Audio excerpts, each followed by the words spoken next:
It's very dark. It's coming to rain. It's dark. It's coming to rain.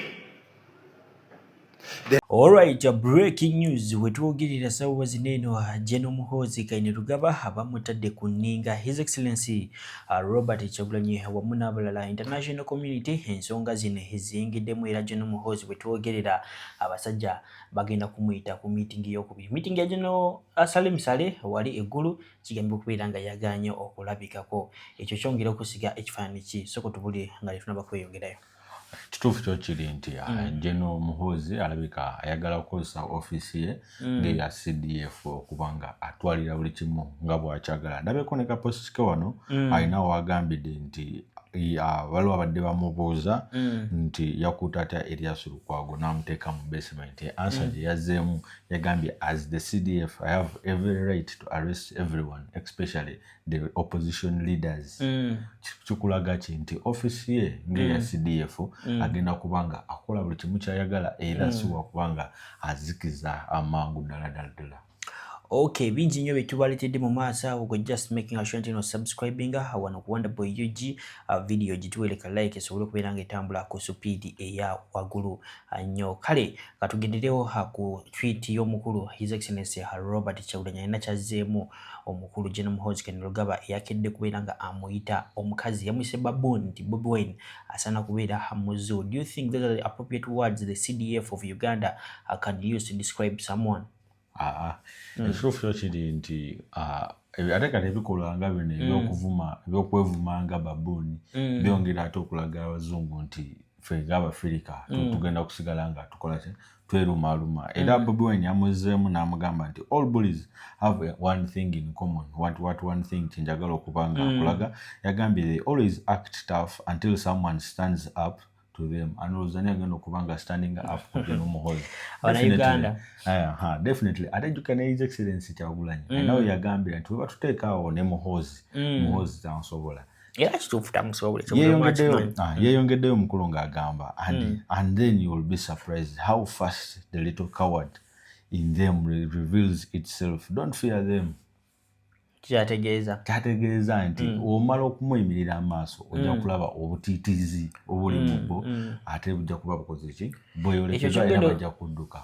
Awo wennyini His Excellency Robert Kyagulanyi abasinga waliwo omu ku ba-analysts be nalabye okuva mu Harvard University omu ku ba-professors ya-inboxing n'agamba nti no His Excellency oba speech oba message ya His Excellency Robert Kyagulanyi gye yataddeyo it was about General Muhoozi Kainerugaba pressure gye bamutaddeko yabadde amanya alina amaanyi tino asobola okukuuma omukulu Lord Mayor wa ex-Lord Mayor Erias Lukwago mu basement ye okumala weeks bbiri nga we yakikola ku mukulu Eddie Mutwe naye nga pressure from external forces asobodde kubeera nga zimuleetera okumufulumya. Kati ssaawa zino mbutayagala kubeera nga aswala ayagala okulaga ensi ntino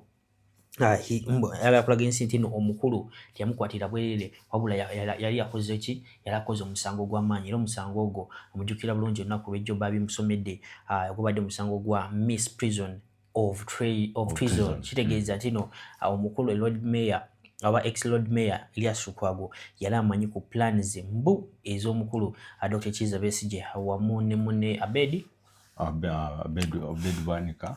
Abedi Lutale.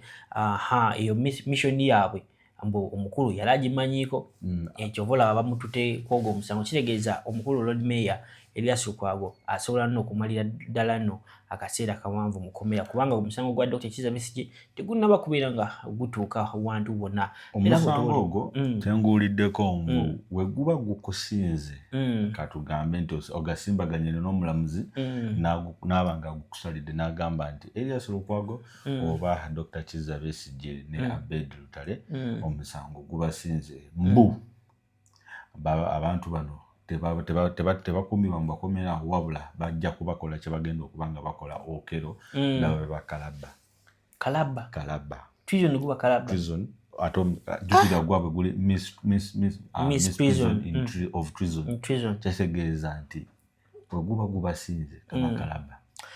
General Muhoozi Kainerugaba ng'ayitira ku mukutu gwe ogwa X olunaku olwaliro yavuddeyo n'ategeeza omukulu Honorable Joel Ssenyonyi wamu ne Ssemujju Nganda n'abagamba nti no mbadde mmanyi mu abasinga okubeera nga mu blabalinga nga kyategeeza okwogera ennyo anti anytime from now ekyatuuse ku Erias Lukwago kisobola batuukako era nga otusigire kifaananyi ku nsonga ezo. Okwagala okubeera realistic eri baviewer baffe badde njagala mbasomere post z'omukulu nga bwe ziri exactly nga temuli ka edit. Yatandise bw'ati ku mukulu Joel Ssenyonyi yagambye Ssemujju and Joel definitely abagamba leader of opposition will follow very soon, but after yasose kuteekayo kafaananyi producer agenda kuba kabatera yawo maaso ak'omukulu Erias Lukwago nga atudde n'ebesije bambadde uniform zeruzira n'agamba kati Ssemujju ne Joel very soon.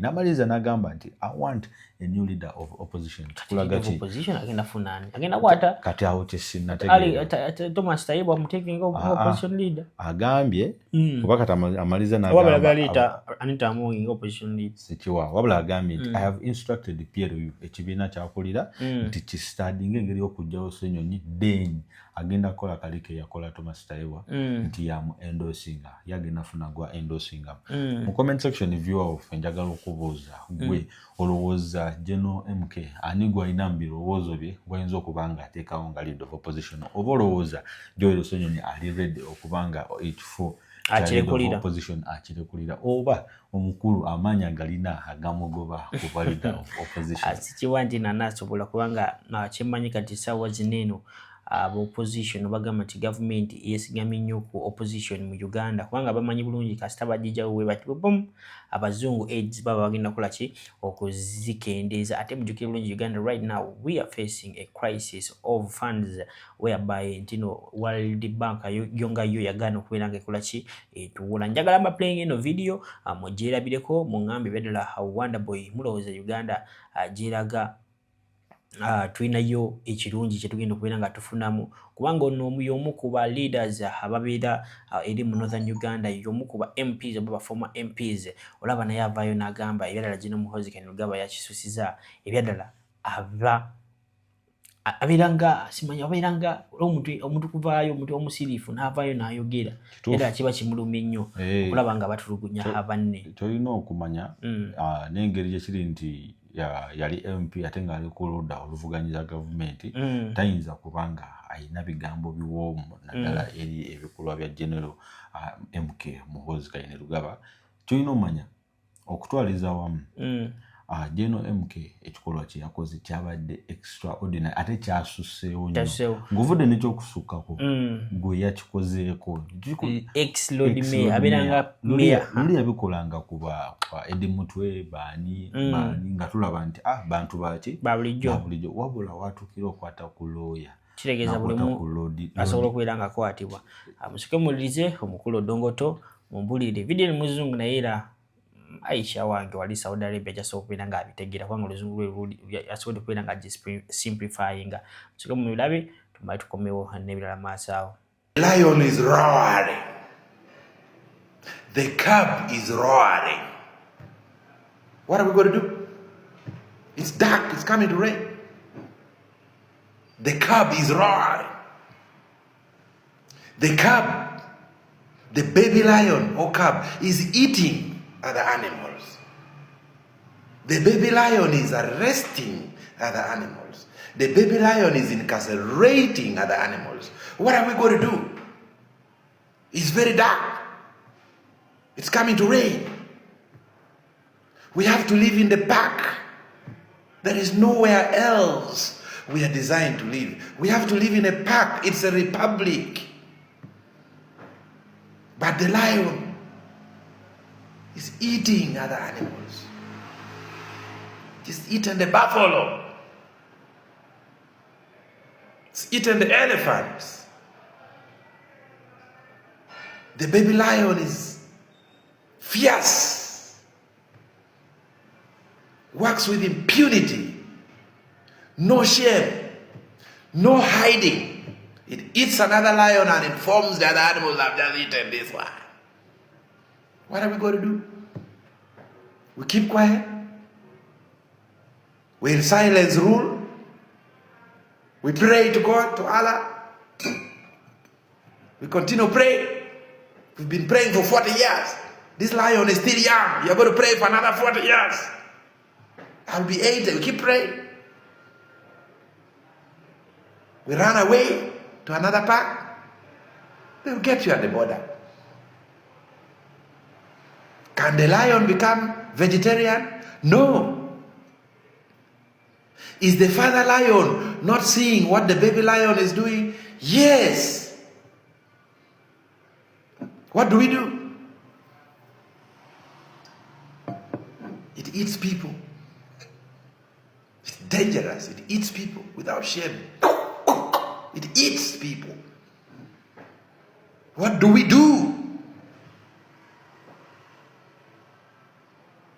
What do?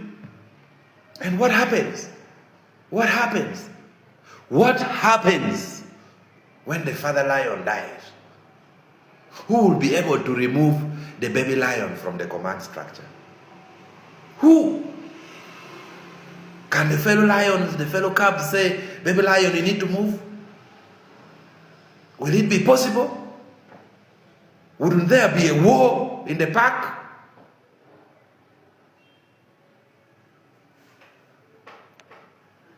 Wouldn't there be war in the park? What do we do? Where do we go? Where do we run? One animal says we go to the court. This is a piece of paper for the lion. Just chew it like this. What do we do? Oh, mother country, what do we do? Is this a republic? Is it a game park or the lion's park? What do we do? You know, it is not all right. Alright, nga tubitadde ku mabbali omu ku baana b'enkyukakyuka Omar Kiseka awamu n'abalala basobodde okubeera nga beegatta bavuddeyo ne bategeeza bannayuganda ne bagamba nti no mubeere very vigilant. Bano basajja bageza kubeera nga babazanyira ku mitwe. Ebyo bya NTV mbu ekolera abantu, NTV ekolera NUP terina company eya TV. Bano basajja bali mu kubeera nga batambuza propaganda waabwe. Wano wenyewe njagala nkubuuze gwe NTV tugambe nti ebadde ekola ekintu badde kikolera bannayuganda. NTV okuviira ddala mabega mu campaign twajja tukiraba nti mu campaign za Bobi Wine baagaana okuziraga ku channel endala wabula NTV yonna eraga nti egenda kubesera. Lwaki NTV? Stream anti njagala nkuviira ddala ku mutono nti NTV yo yasigala ekola etya streaming campaign z'omukulu His Excellency Robert Kyagulanyi wabula nga ate za Museveni tebaziteekayo. Ate ne kyebasinganga ddala okulagira ddala mu campaign nga bagira ddala nti ekibiina ekya NRM kirina engeri gye kiri mu kukolamu ebintu ebitasaanidde. Campaign za Bobi Wine bateekako abapoliisi bakole batya balemesa omukulu okutuuka gy'akola gy'alaga. Wabula Musaga eno ya Elias Lukwago twalabye NTV ng'evuddeyo ekoze documentary wabula nga documentary eyo ekubira ddala General Muhoozi. Wabula wano njagala okubuuza viewer waffe amaanyi mu General Muhoozi gagezezaako okulaga bannayuganda nti buli kimu akisobola. Muli mulowooza NTV gy'atasobola? Tinjagala okubuuza viewer waffe kiteekawo mu comment section kubanga kyo kibuuzo kikulu nnyo. Omar Kiseka ye yandibanga alina point wabula ekituufu evidence to back up the point simanyi oba yagiina naye ng'ate w'oba ozeeyo emabegaawo nosobola okuba nga obi-analyze nga mulimu n'abagamba nti NTV tejja kumalako omwaka wabula kati tuli wakati w'omwaka oluvannyuma lw'okulaga nti gavumenti ya President Museveni etulugunya abantu ekola etya mu campaign awo wabula ate kati ne leero yazze ekoze documentary sajirabe ekugimalawo naye omanya documentary yego munne kinakomyewo girabako nga bagamba nti no General Muhoozi byakoledde mu gavumenti mu myaka gino gyabadde CDF nga tewali nawe tewali gwe kyolina omumanya documentary teyina kalungi keyogera ku General Muhoozi. Tetugenda kubeera nga tusukawo balaabi baffe nyogera bajjukiza gwatana subscribinga share from Musomi Wedduwa namba ziziyawo simbe 711 Somi inboxing Somi inboxing wano mukubirako namba zonna aziberako anyongera n'okujjukiza nti no kana subscribing wano okawagenda sanga information we bati Wonder Boy Uncensored ngabo ngera nabo bochulide kiri uncensored tetukutusako bwetukireta ne tukuletera ne tukuba maaso otuwendo ozayo ate tulabenga tugezaako okutuusa information eri muntu wa wansi oyo atasobodde kola kubanga abitegeera koko subscribing anyongeza okujjukiza kale museke mulabe. NTV yavuddeyo nekola video ekuba muhoozi era bannayuganda baacamuse ne bajogerako buli wamu bakasuku bashaira pulaisi bonna ne bapromotinga nti eno NTV bannange then attention ne mugiteekayo bwe mwamaze ogiteekayo ne balyoka bayisaawo bo kye baagala okuyisaawo kubanga bu documentary buli bubiri ka documentary akasooka ko kaabadde kamukuba agogoge emazima ka documentary akokubiri kaabadde mu bantu mwe mulabanga abajerega naye nga ate bayina ekirowoozo kye baguza bannamaje mu ggwanga Uganda. Jukira Museveni ekintu ekiyimirizaawo gavumenti ye oba ebimu ku bisinga okuba ebyenkizo naddala Muhoozi oba Museveni bye bakozesa maje. Otegedde kaakati bakuteereddemu layini ezigamba bannamaje tebakyakaaba kati basasulwa bulungi biki ezo layini zituula mu munnamaje wadde ggwe owulira nga balinganga abajereegerera oba ontegeera kaakati NTV ani nnyiniyo mu ggwanga Uganda tuddeyo ya musajja gwe bayita Aga Khan muyindi osegedde mwenna mumanyi n'amasomero ge Aga Khan si bwe kiri kaakati kiki kye yanyiize eki mbwaleete TV eyiye ekube gavumenti Aga Khan yanyiize eki mbuulira nti Museveni yanyiizizza abayindi n'anyirizaamu Aga Khan yanyiize eki waliwo nze ebintu byendaba we tutaatandike kwesonyiwa bintu by'abasajja abo